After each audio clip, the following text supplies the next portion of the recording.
আজ রান্না করছি কাতলা মাছের ঝোল, ডাঁটা, বেগুন, আলু দিয়ে। আপনাদের সঙ্গে সেই রেসিপিটাই শেয়ার করবো।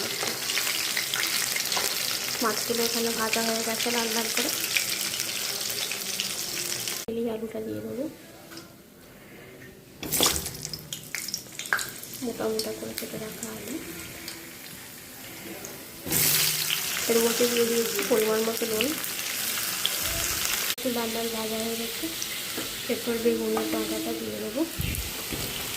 বেগুনটা পরে যেমন কারণ হচ্ছে আলুর সঙ্গে দিলে বেগুনটা গলে যাবে, যাতে গোটা গোটা থাকে সেই কারণেই দেবো।